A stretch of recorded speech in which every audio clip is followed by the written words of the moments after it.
right, you guys, we're currently on week 5 for our unit, and wow, we spent 5 weeks on one unit, guys, on unit 9, and I've skipped questions. So this should be a pretty, hopefully, easy week. This is kind of a week meant to help you guys catch up and finish up this unit. We're going to wrap it up as we go into unit 10.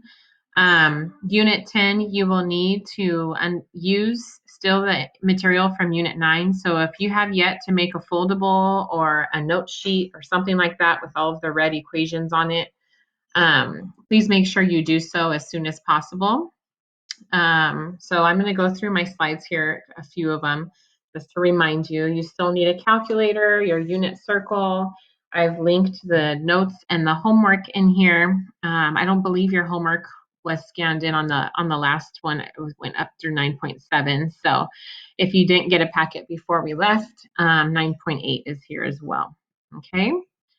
On Wednesday, we will have an optional Zoom meeting. For those of you that would like to join, it will be from 1 to 2 o'clock. Please make sure you have your homework questions submitted before then so that I can kind of prepare those materials for you. You have a quiz on Friday.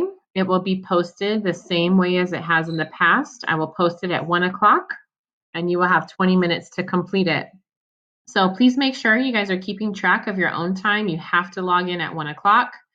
And you literally have till 1:20. So whether you log in at 1:10 or 1:15, it closes at 1:20. So please make sure you guys are adhering to that and you're ready and good to go at 1 o'clock for that quiz. Okay. Since we are having a quiz on Friday, I thought I would use my optional Wednesday Zoom meeting for a review. So I am literally going to go through the quiz questions on Wednesday, just different numbers and things like that. So if you really want to prepare for your quiz on Friday, then make sure you show up for the optional Zoom meeting on Wednesday. Okay, the information is linked there. All right. So that's that for the rest of this week. And today we're only going to be covering one section. So like I said, and it's a very short section. I'm only doing a couple of problems from this unit. For your COVID capsule, make sure you guys are going through those things. Kayleen, Giselle, Rosario, Nicholas, you guys have yours due this week. So make sure you get them in on Thursday. This should be like your free points, right, guys? This is probably the easiest assignment that you could do. Send me a quick, less than a minute or 30-second video going over your experience during this time. And if you have not turned it in, I will still accept it late. So make sure you get those in if you are over here on the right-hand side. All right, so let's go ahead and get into 9.8, which is applications and models. And like I said, we only have a couple of problems here. All right, so for 9.8,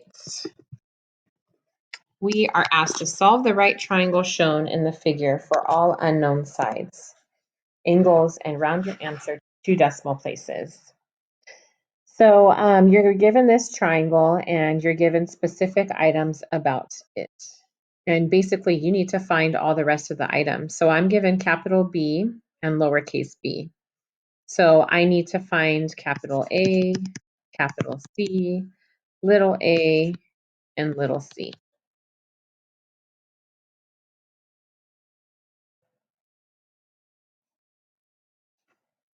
All right. We don't know law of signs yet, but there are other ways to solve this. So for right now, all that we're using for Unit 9 is SOHCAHTOA. We're continuing with that. We have no new equations for this unit. It's all still using SOHCAHTOA. So I'm going to look at what I have here. I'm going to redraw it so I don't mess it up on the next one. So this is 71 degrees.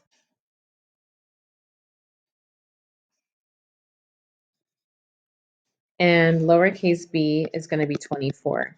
Now, this is very common drawing, you guys, that's here. I want you guys to realize that you notice how you have the uppercase angle is capital and the one across from it is the lowercase. Same thing here, your uppercase angle is capital. The one across from it's the same letter, but it's lowercase, and same with the C's. That's really common, okay?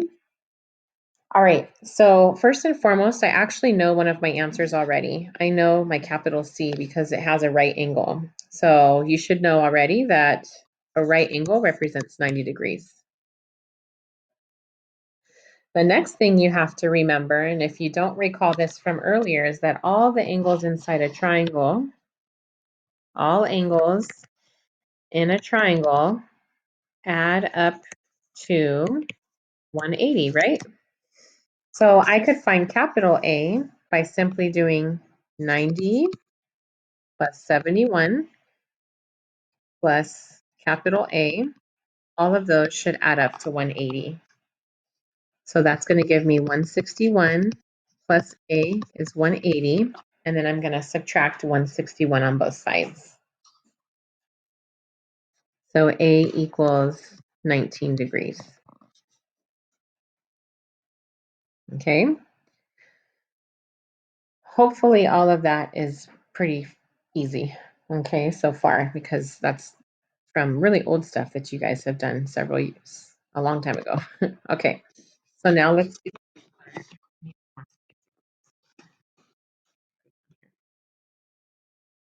All right.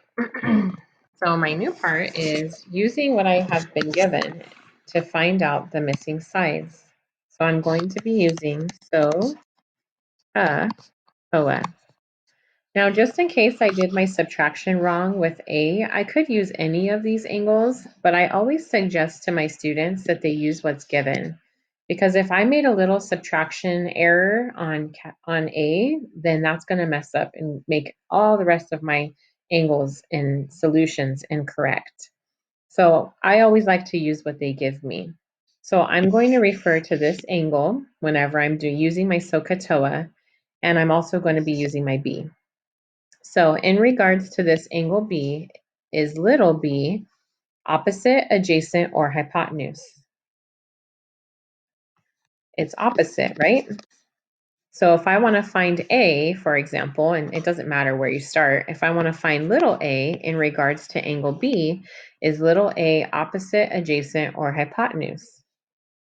Little a is adjacent to angle B, right? So which trig function, sine, cosine, or tangent, uses opposite and adjacent? O and A is going to be tangent, right? So I have the tangent of 71 degrees equals my opposite, which is 24, over the adjacent, which is A.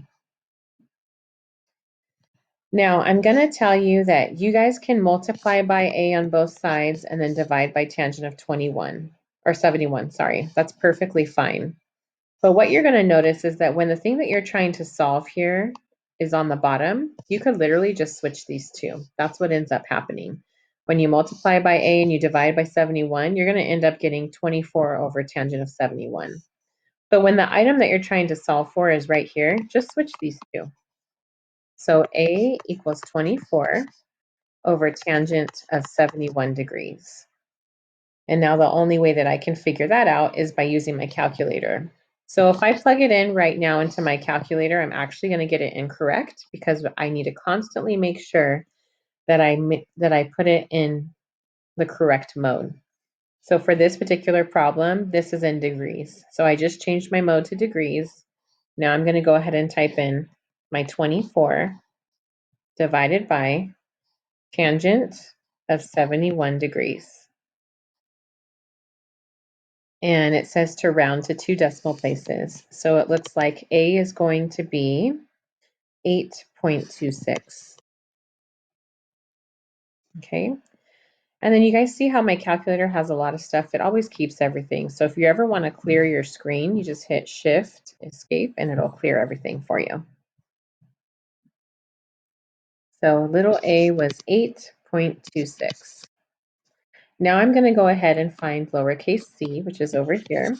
I, again, like to always start with my original. I don't want to use the A that I just found because if I made a little mistake, now instead of getting one part of my problem wrong, I might get two. So I always like to start with the original. So again, I'm going to use my lowercase b because that was also given to me. So I still know that that's the opposite. So what is C in comparison to this angle B here? Is C opposite, adjacent, or hypotenuse? C is the hypotenuse, right?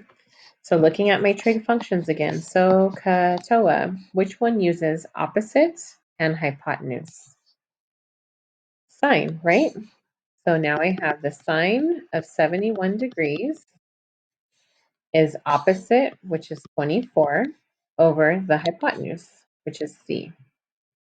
And again, I could multiply by C and divide by sine of 71, or you can just note that every time you're solving for a variable that's here, you literally are just switching these two locations. It's all about finding patterns, you guys, to save you time. So yes, it's okay to go through the process of multiplying by C on both sides and dividing by sine of 71. But remember, your quizzes and your tests are all being timed, and next year it'll be the same. So you got to make sure that you know your shortcuts. And again, I can't solve this without a calculator. Now, I can't solve this without a calculator because 71 degrees is not an angle that's on the unit circle, right, you guys? So if it was 90, if it was 180, if it was, you know, any angle that falls on the unit circle, then I could use the unit circle to solve this. But 71 degrees is not one of those specific angles, so I have to use my calculator. And again, I verified that it's in the correct mode. And I have 25 points to 2 decimal places, 38. 25.38. And that is my solution. Okay. Let's go ahead and do the next one, even though it's kind of, once you do one of them, you probably are okay doing the rest, but I'll just walk you through this a little bit slower. I'm definitely going to need some more space. All right. So looks like we have B. So I'm going to draw my triangle.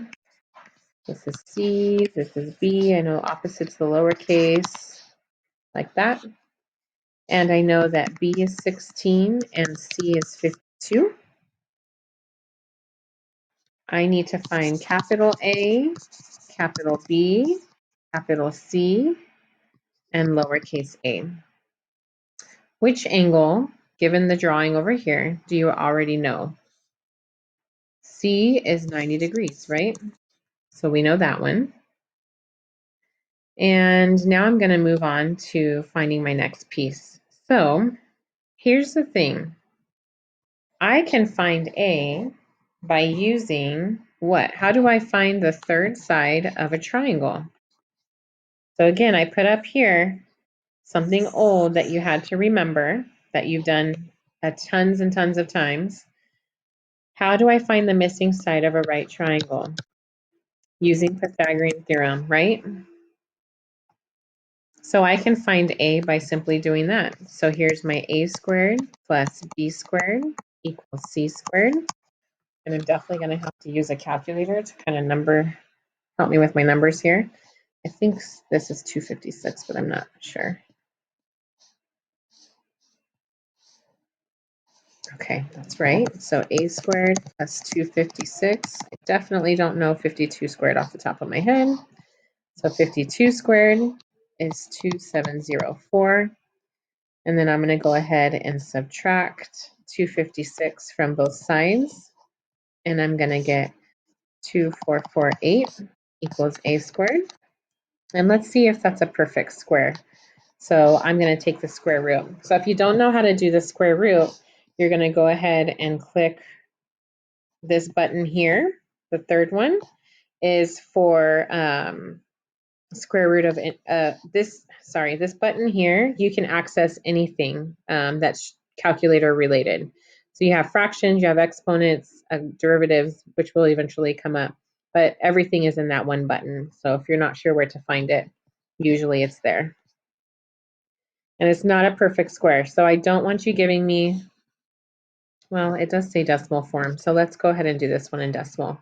So give me the answer to 2 decimal places. A would be 49.48. Okay. And it's always going to be positive because we're talking about the length of a side of a triangle. All right, so when it comes to find capital A and capital B, again, my suggestion was to make sure that you use the original information because just in case we plugged in something wrong for this lowercase a, that could mess us up. So let's look at capital A. For capital A, I want you to use these two sides. So we're going back again to TOA. And I want to look and see what is B and C in terms of opposite, adjacent, and hypotenuse to this angle A. So B, when I'm looking at angle A, B is going to be opposite, adjacent, or hypotenuse. Well, opposite of A is all the way over here, is lowercase a. So this has to be adjacent. And C is going to be my hypotenuse. So which trig function, sine, cosine, or tangent, uses adjacent and hypotenuse? Cosine, right? So we're going to do cosine of capital A equals adjacent. Adjacent was 16, and the hypotenuse is 52. So how do we find angle A in this equation? So we need to use, from our last unit, cosine inverse on our calculator. And since we're working with a triangle here, we want our answers to be in decimals, not in radians. So when I'm looking for an angle, I have to use that cosine inverse button.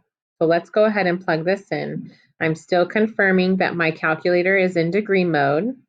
I'm going to go to Shift and hit cosine. The A cosine is the same as arc cosine, which is the same as cosine inverse. There's all our vocabulary again.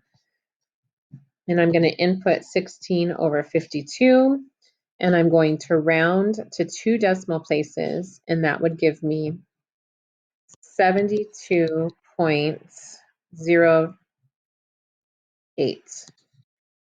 And make sure you put that Celsius on it because we are talking about an angle here. Okay. So I like how I've listed out everything up here in the top right because as you can tell, a lot of times you could already think that you're finished and you haven't actually identified every single side and angle. So that's good that I did this because it kind of keeps me on track. So it looks like I'm still looking for angle B. So now I'm going to start over. I'm going to focus on angle B. So I'm moving up here. And I always want to start with my original two, my side B and my side C. And I'm going to ask myself, in regards to angle B, what is lowercase b? Lowercase b is opposite, adjacent, or hypotenuse to the angle B. Since it's a cross, it's opposite. And C is going to be the hypotenuse for this triangle. So which trig function, sine, cosine, or tangent, uses opposite and hypotenuse? O and H is sine, right? So sine of B is opposite, which was B, is 16, over the hypotenuse, which is 52. Since I'm solving for an angle, I need to kind of get rid of the sign on both sides. So the way I can do that is to do sine inverse of this equation here. So now I can go back to my calculator. I'm going to use sine inverse this time. So I'm going to hit Shift and the sine button. So it should have that A in front. And I'm doing 16 over 52. And I'm going to get that B is 17.92. 17.92. Now, with the way that I've done this, I can kind of check my answer. I already know that my answer is correct because when I add all three of these angles together, I get 180. So, and I know that all the angles inside a triangle should add up to 180. So these problems are long. They're not necessarily difficult. It's just you have to do something, right?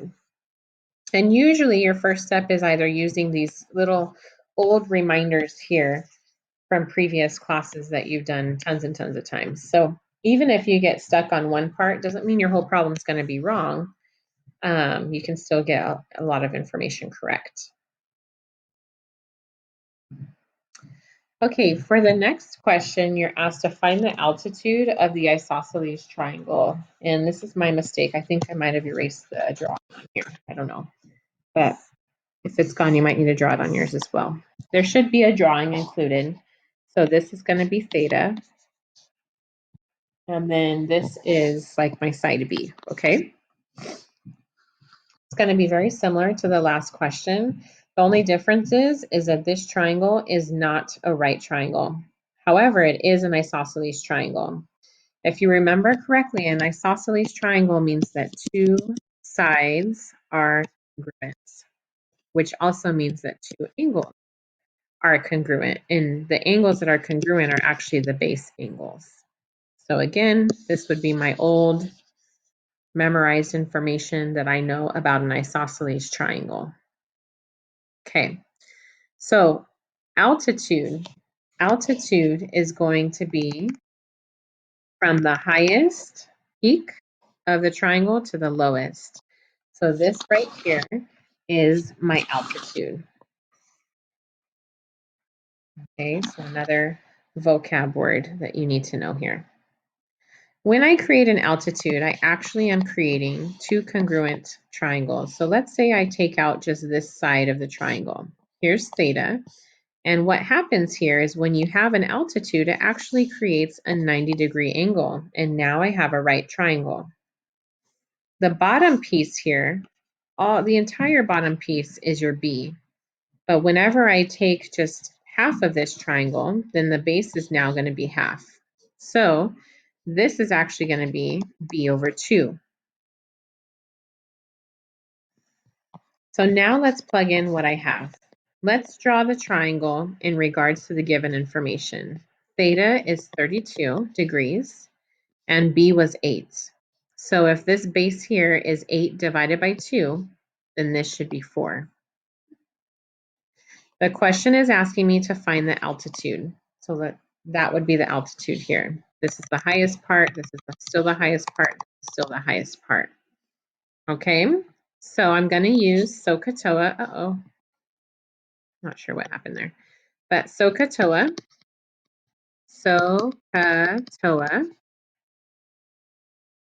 And I have 32 degrees. And I'm going to ask myself, what are these two sides in comparison to 32 degrees? So is A opposite, adjacent, or hypotenuse?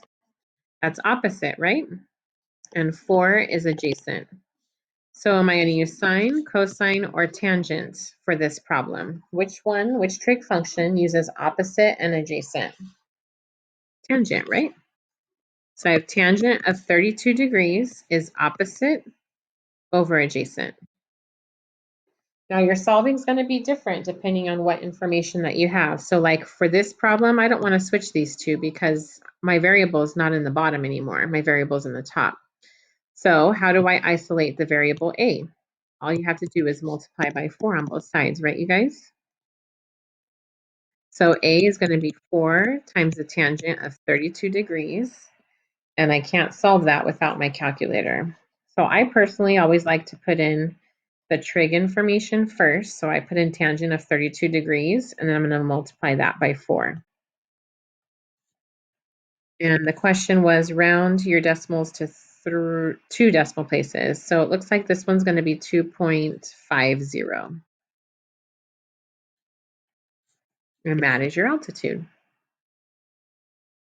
Okay, so for this part of your homework, you're basically looking at half of your triangle. You're finding your altitude, which is always going to be this side. And because of the way that you're doing your triangle, you're going to take your B and you're going to divide it in half.